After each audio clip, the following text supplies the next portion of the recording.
Hare Krishna, Krishna Krishna, Hare Hare, Hare Rama, Rama Rama, Hare Hare.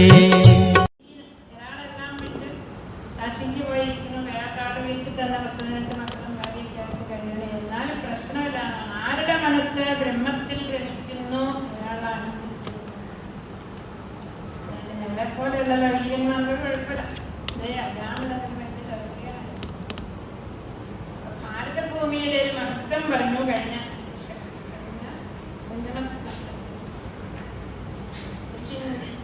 മറ്റുള്ള ലോകങ്ങൾ 14 ജനങ്ങളും മറ്റു ഖണ്ഡങ്ങളെത്തിലുമുള്ളവരും മറ്റു 3 യുഗങ്ങളിലുള്ളവരും എല്ലാവരും പറയുന്നു ഭാരതഭൂമിയിൽ ക്ഷണായുഷം ഭാരത പൂജയോപരം. കുറെ യുഗങ്ങൾ സ്വർഗത്തിൽ പോയി ജീവിച്ച ഉർവശിയുടെ പാട്ടത്തിലെ നൈവേദ്യം ഭക്ഷണമൊക്കെ കഴിച്ച് സുഖമായിട്ട് സ്വർഗത്തിലെ വിമാനത്തിലൊക്കെ സഞ്ചരിച്ച് പൊടിപറ്റാത്ത ലോകമാണ്.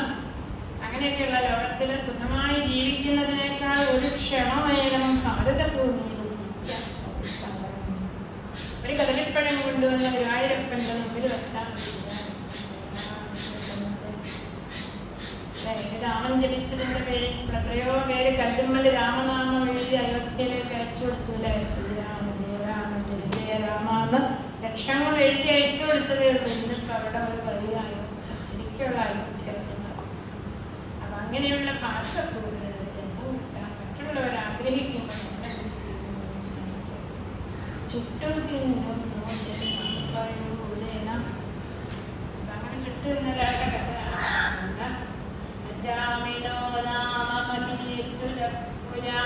കുറച്ചു മുമ്പ് നരക വർണ്ണന പഠിച്ചോട്ടല്ലേ? കൊതുകിനെ കൊന്ന നരകമുണ്ടല്ലേ? മുട്ട കൊന്ന പൂച്ച കൊന്ന നരകമുണ്ട്. ഹിന്ദുവിനെ കൊന്ന ആദ്യമൊക്കെ നരകില്ലെന്നുള്ളതാണ്.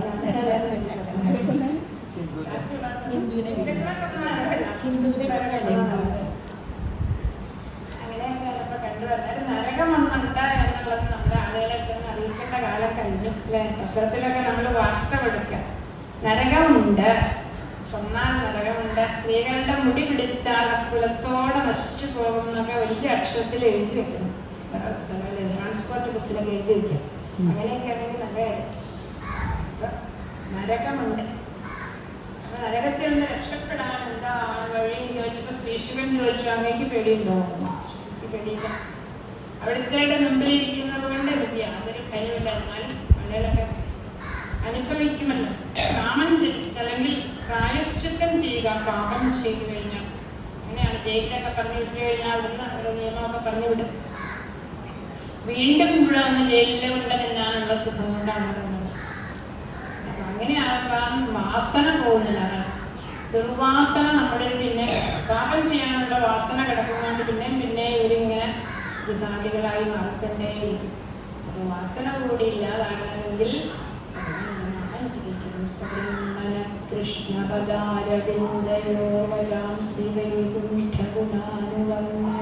അങ്ങനെ എല്ലാവർക്കും ഒരു ചെറിയ രീതി സ്വപ്നത്തിൽ പോലും യമകിങ്കരന്മാരെ കാണേണ്ടി വരില്ല എന്ന് പറഞ്ഞുകൊണ്ട് അജാമിളൻ എന്നൊരു ബ്രാഹ്മണന്റെ അജാമിളോ നാമ മഹീസുരപുരാ. അദ്ദേഹം ഒരു ധർമ്മപഥാശ്രമി, ധാർമ്മികമായ രീതിയിൽ ജീവിച്ച ഒരു ഗൃഹസ്ഥാശ്രമിയായിരുന്നു അജാമിള ബ്രാഹ്മണൻ.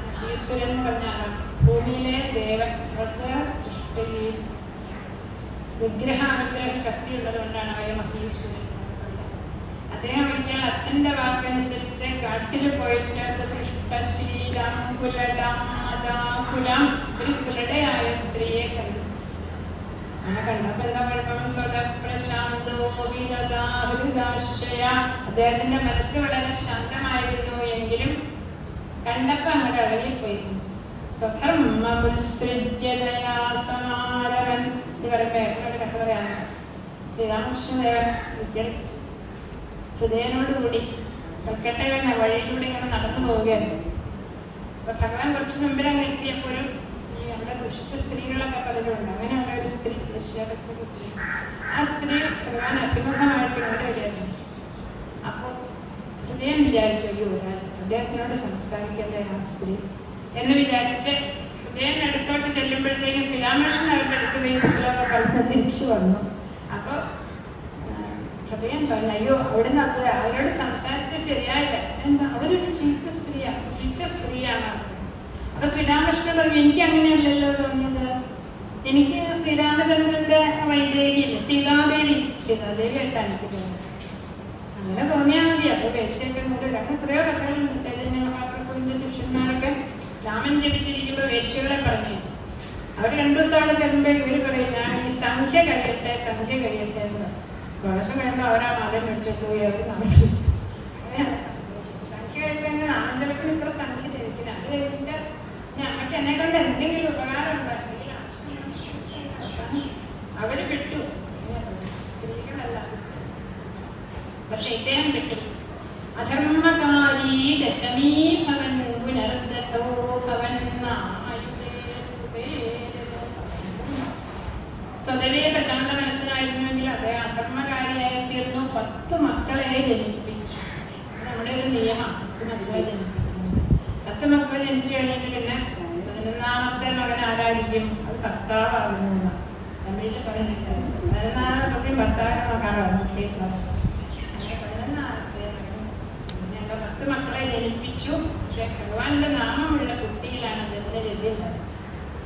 അതുകൊണ്ട് ആ കുട്ടിയെ എപ്പോഴും ലാളിച്ചുകൊണ്ട് അതിനോടുള്ള കാര്യങ്ങളൊക്കെ പറയുന്നു. എന്റെ പ്രശ്നങ്ങൾ വന്നാൽ നാരായണ വിളിച്ചിട്ട് ഇങ്ങനെ പറയുമൊക്കെ,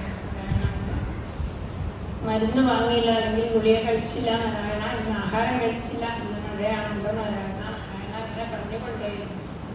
അപ്പൊ അത് എൻ്റെ ഒരു വഴിയാണ്, നമുക്ക് പറ്റിയൊരു വഴിയാണ് ചാനലിന്റെ വഴി എന്ന് എനിക്ക് തോന്നുന്നുണ്ട് അല്ലെ. നമ്മളിങ്ങനെ വർത്താനം പറഞ്ഞപ്പോൾ ഭഗവാനോട് പറഞ്ഞ അതൊരു സിനിമയിലുണ്ടായിരുന്നു. ദിവ്യ നവ്യ അഭിനയിച്ച സിനിമ പറയുമ്പോ എന്റെ കണ്ണാടി എന്നെ ഇന്നൊന്നും വിളിച്ചില്ലോ, എന്നെ ഒന്ന് അമ്പലത്തിലേക്ക് കൊണ്ടുപോകണില്ലല്ലോ അല്ലെ. നായനാർ അങ്ങനെ പറഞ്ഞോണ്ടിരുന്നു. വലുതലാമോ ഞാൻ വരട്ടെ ചോദിച്ച് ഒരു സ്ഥലത്തൊന്ന് ലയിച്ചു. അപ്പൊ അങ്ങനെ അദ്ദേഹം ഭഗവാൻ നാരായണനോടെല്ലാം പറഞ്ഞുകൊണ്ടേയിരുന്നു. 84 വയസ്സായപ്പോഴാണ്, അത്രയും പ്രായമായപ്പോഴാണ് നാരായണൻ എന്ന കുട്ടി. അപ്പൊ ആ കുട്ടി വിളിച്ച് അങ്ങനെ ഇരിക്കുമ്പോൾ ഈ അദ്ദേഹം മരണം എടുത്തു. യമകിങ്കരന്മാരെ നേരിട്ട് കണ്ടു എന്നാണ്. ഇപ്പോഴോ സമൃത്യുകാലം നമ്മളാരും നേരിട്ട് കാണാൻ തോന്നുന്നുണ്ടെങ്കിലും നമ്മളാരും കാണില്ല. ഇടയ്ക്കെങ്കിലും ഭഗവാനെ സ്മരിച്ചിട്ടുണ്ടെങ്കിൽ തിരുനെല്ലൂരമ്മയുടെ സർവാലംകൃതമായിരിക്കുന്ന ആ രൂപം, ഇന്നലെ 1-ാം തീയതി ചേർക്കുന്നില്ല സ്വർണ്ണ കൈകളൊക്കെ, അങ്ങനെയുള്ള ആ രൂപം ഒരിക്കലും മനസ്സിൽ ഓർമ്മയിൽ വന്നാൽ പിന്നെ യമകിങ്കരന്മാരെ കാണില്ല. ഇവിടെ പേടിച്ചു പോയി രാമൻ. അപ്പൊ എന്തായി, പുരാമനാത്വസ്മൃതി വാസനാബലാൽയുഗാവ നാരായണ നാമകം സുതം. അപ്പം ഭഗവത് സ്മരണത്തിന്റെ ആ വാസന കൊണ്ട്, നാരായണനോട് ഇങ്ങനെ പറയുന്ന ആ ഒരു രീതി കൊണ്ട് അവസാനമായപ്പോ ആ പൂർവ്വജന്മ വാസനയാണ് കാരണം എന്നാണല്ലോ സൂചിപ്പിക്കുന്നത്. അപ്പൊ നാരായണ എന്ന് വിളിച്ചു. ദുരാശയസ്യാദി, അയാൾ ദുശ്ചിന്തയോട് കൂടിയാണ് വിളിച്ചതെങ്കിലും അവിടുത്തെ നാമാക്ഷരങ്ങളുടെ വൈഭവം കൊണ്ട് പുരോഹിതേതുർ ഭവതീയ പാർഷദാഹ, അവിടുത്തെ പ്രത്യക്ഷമായി. ചതുർഭുജാപീതപടാമനോരമ, 4 തുർക്കൈകളിൽ ശംഖചക്ര കഥാപത്മങ്ങളുണ്ട്. കൗസ്തുഭവും ശ്രീവത്സവും ഇല്ല. അത്രയുള്ള മഹാവിഷ്ണുവും പാർഷദന്മാരും ഭഗവാന്റെ നാമങ്ങളെ രൂപം കൊണ്ടതുപോലെ 4 പേര് അവിടെ വന്നു ചേർന്നു. അവര് അമുഞ്ചസവന കഴുത്തിലേക്ക് ഇടാൻ തുടങ്ങുന്ന കാലപാശത്തിനെ തട്ടിയെറിഞ്ഞു.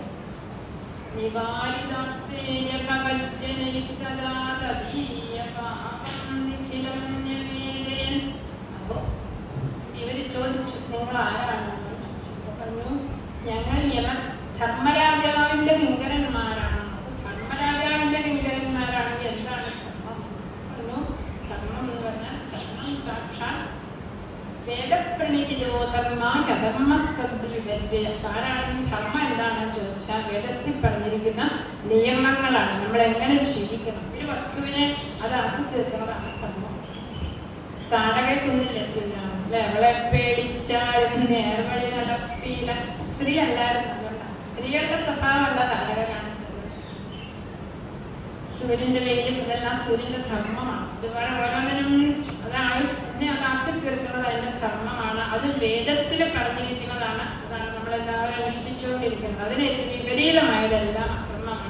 വേദം എന്ന് വെച്ചാൽ സാക്ഷാൽ ശ്രീനാരായണൻ തന്നെയാണ്, അല്ലെങ്കിൽ അവരുടെ ശാസ്ത്രങ്ങൾ തന്നെയാണ്. അപ്പൊ നമ്മുടെ ഈ കർമ്മങ്ങളൊക്കെ ചെയ്യണ്ടോന്ന് ഇപ്പൊ ആരാ അറിയണേ? കർമാനുഷ്ഠിക്കണ്ടോന്നുള്ളതിനൊക്കെ പകൽമാനെന്ന് പറഞ്ഞിട്ട് അതുപോലെ ഇപ്പൊ ആരാ അറിയാം?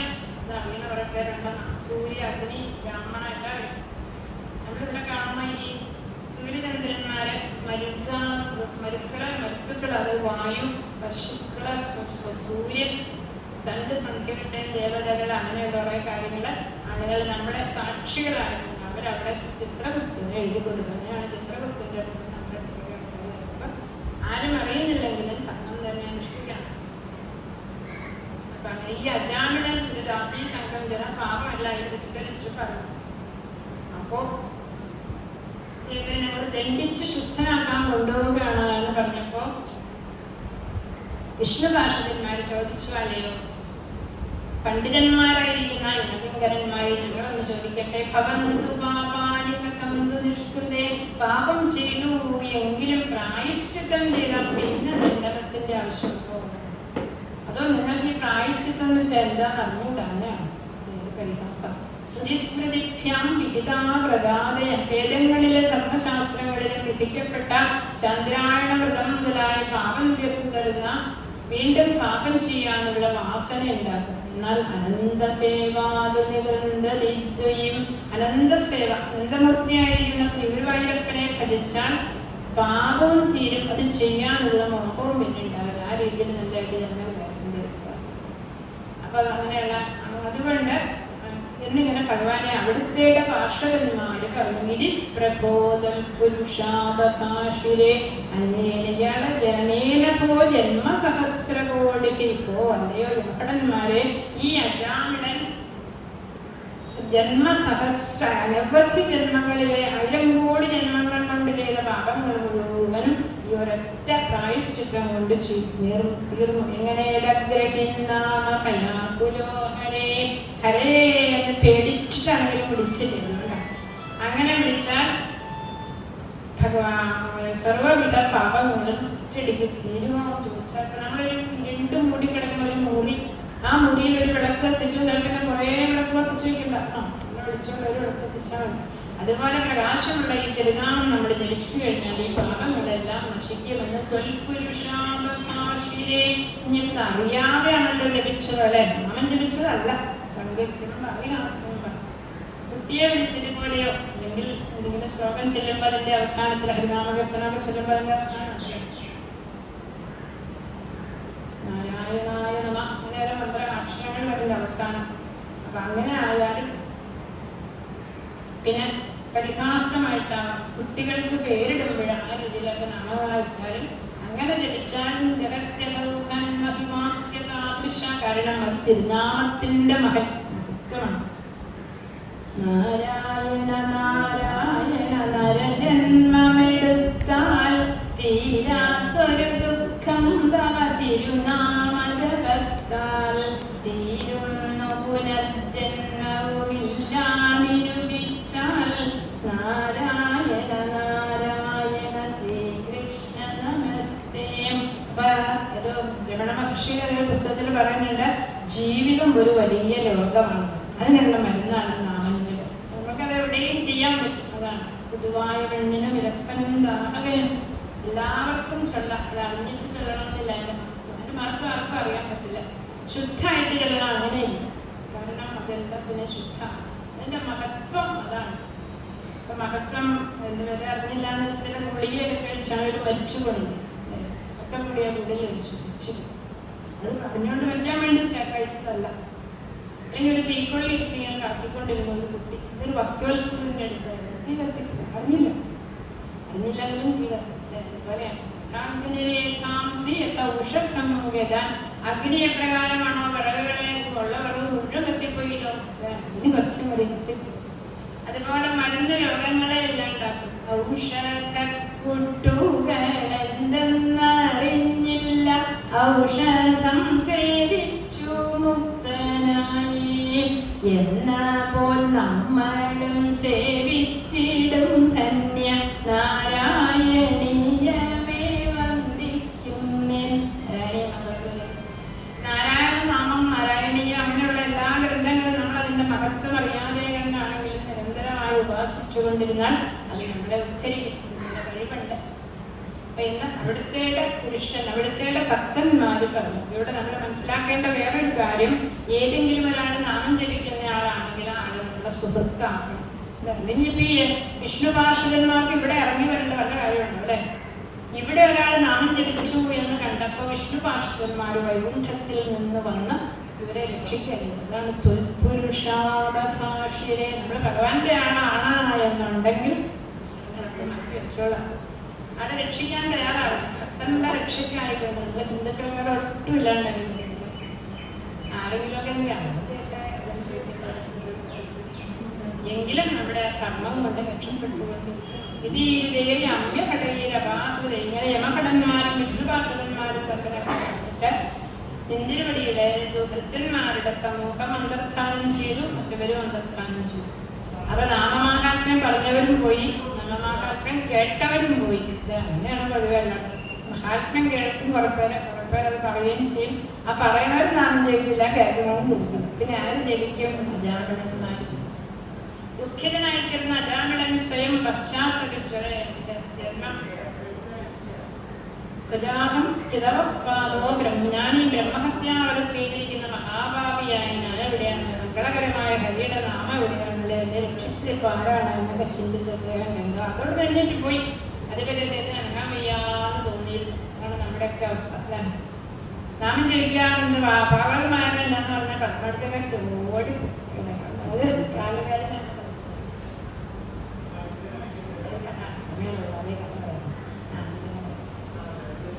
അങ്ങനെ അതുവരെ നാമം ജപിച്ചു. ബ്രാഹ്മണന് വളരെയധികം ഉത്സാഹമായി അദ്ദേഹം അതിവേഗം ഗംഗാതീരത്തെല്ലാം സ്നാനം ചെയ്ത് അവിടെ ഇരുന്ന് നിരന്തരമായി നാമം ജപിച്ചു. അവസാനം അദ്ദേഹത്തിന്റെ പാപമൊക്കെ നശിച്ചു. ആ ശരീരം ഉപേക്ഷിക്കാനുള്ള സമയമായപ്പോൾ വിഷ്ണുഭാഷകന്മാര് വിമാനവുമായി വന്നു. അജാമിളൻ അവരുടെ വിമാനത്തിലേക്ക് കയറുക. ശരീരം ഗംഗയിൽ ഒഴുകിപ്പോയി. പുതിയ ഒരു ശരീരത്തോടു കൂടി അദ്ദേഹം വിമാനത്തിൽ ഉയർന്നു പോയി. ഈ കഥ അഗസ്ത്യ മഹർഷിയാണ് പറഞ്ഞുകൊണ്ട്. നിസ്സാരനായ ഒരു വ്യക്തിയല്ല. രാമായണത്തിലൊക്കെ കാണാം. മഹർഷിമാരെ സന്യാസിമാരുടെയൊക്കെ ഗുരുവായൂർത്തീരാൻ യോഗ്യനായിരിക്കുന്ന അഗസ്ത്യ മഹർഷിയാണ് ഈ നാമമാഹാത്മ്യം നമുക്കായിട്ട് പറഞ്ഞു ജാമ്യവാക്യാൽ. അതിനുശേഷം യമകടന്മാര് ആംബുലൻസ് ഒക്കെ ശൂന്യമായി ഇല്ലാതെ കണ്ട യമന്റെ മുമ്പിൽ ചെന്നു. അപ്പൊ യമൻ ചോദിച്ചു, എവിടെ പോയി? എന്താ പോയിട്ട്? അവിടെ ചോദിച്ചത്, ഞങ്ങൾ വേറെ കാര്യം ചോദിക്കട്ടെ, അങ്ങനെയല്ലാണ്ട് അങ്ങ് ഈ ലോകത്തിൽ വേറെ ഒരു ധർമ്മരാജാവ് ഉണ്ടോ? ഉണ്ടെങ്കിൽ അത് അന്വേഷിക്കേണ്ടതാണ്. അപ്പൊ ഭഗവാൻ പറഞ്ഞാണ് എന്താണ് സംഗതി ചോദിച്ചപ്പോ ഞങ്ങളിങ്ങനെ ഒരാളെ ഈ മകനത്തിൽ എത്താനായിട്ട് ചെന്നപ്പോ യമകടന്മാരുടെ മോഹമായിരിക്കുന്ന ഞങ്ങളുടെ ഈ കാലപാശം രാമായണത്തിൽ കാണാം. യമൻ രാവണനും യമനും കൂടെ യുദ്ധം ചെയ്യുമ്പോൾ ഈ മൃത്യു തന്റെ കാലദണ്ഡം എടുത്തുകൊണ്ട് വരും രാവണനെ കൊല്ലാനാണ്. അപ്പോഴത്തേക്കും ബ്രഹ്മാവ് ഓടി എന്ന് പറയും, അയ്യോ അല്ല, നിന്റെ ദണ്ട് തട്ടിയാൽ ചാവാതെ കണ്ട ആരുമില്ല, പക്ഷെ ഞാൻ ഇതിന് വരെ കൊടുത്തിട്ടുണ്ട് മനുഷ്യനെ കൊല്ലാതെ. അപ്പൊ മൃത്യു തിരിച്ചു പോന്നു എന്നൊരു കഥ ഇവിടെ രാമായണത്തിൽ കാണാം. അങ്ങനെ ഇവിടെ അവിടുത്തെ ആ കാലപാശം അല്ലെങ്കിൽ ഞങ്ങളുടെ വാക്കെല്ലാം വെറുതെ ആയിക്കഴിഞ്ഞു എന്ന് പറഞ്ഞപ്പോൾ ഇദ്ദേഹം പറഞ്ഞു, ഞാൻ അല്ലാതെ കണ്ടൊരു വലിയ ശാസ്താവുണ്ട്.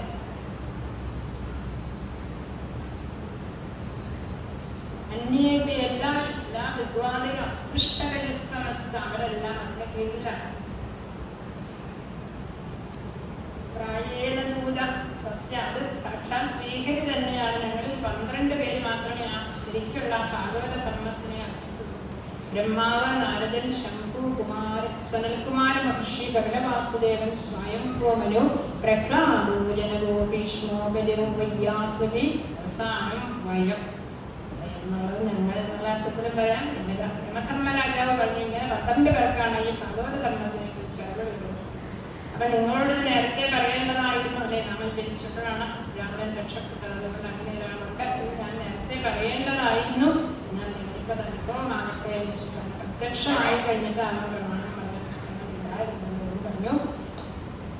താൻ നോപസ്. അപ്പൊ നിങ്ങളിനി എവിടെയെങ്കിലും ചിന്തിപ്പോ അവിടെ നാമഞ്ജപം നടക്കുന്നുണ്ടോ നോക്കുക, വളരെ രുദ്രാക്ഷമാലയൊക്കെ ഇട്ടെടുക്കാൻ വന്നിട്ടുണ്ടോ നോക്കുക. രുദ്രാക്ഷത്തിന്റെ കാറ്റ് കെട്ടിയ ചത്തു പോകുന്നതാ ജനകന്മാർ കൊണ്ടാൻ പറ്റുന്നത്. ഭസ്മം കൂടിയിട്ടുണ്ടോ നോക്കുക. ആരെങ്കിലും അങ്ങനെ എല്ലാം നോക്കിക്കഴിഞ്ഞിട്ട് ഒരു കുഴപ്പമില്ലെങ്കിൽ മാത്രമേ അടുത്തേക്ക് ചെല്ലാറുള്ളൂ. അപ്പൊ ഞങ്ങളിനി ആരെയാ കൊണ്ടുവരാൻ പോകുന്നുണ്ടത് ചോദിച്ചപ്പോ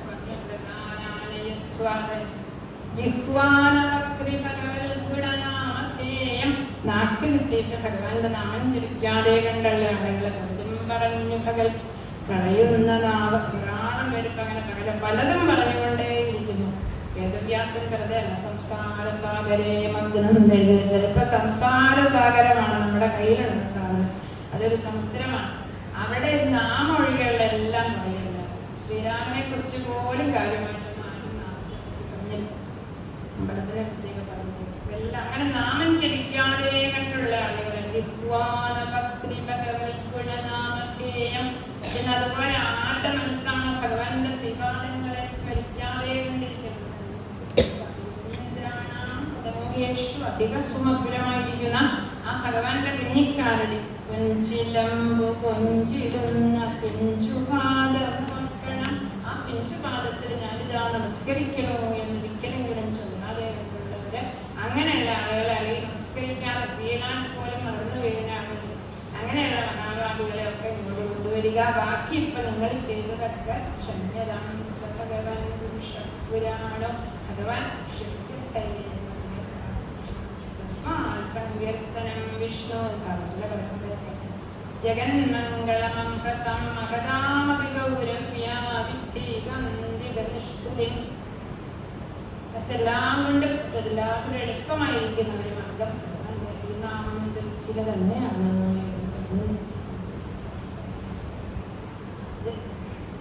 മഹർഷിയാണ് കണ്ടുകൊണ്ടിരിക്കുന്നത്.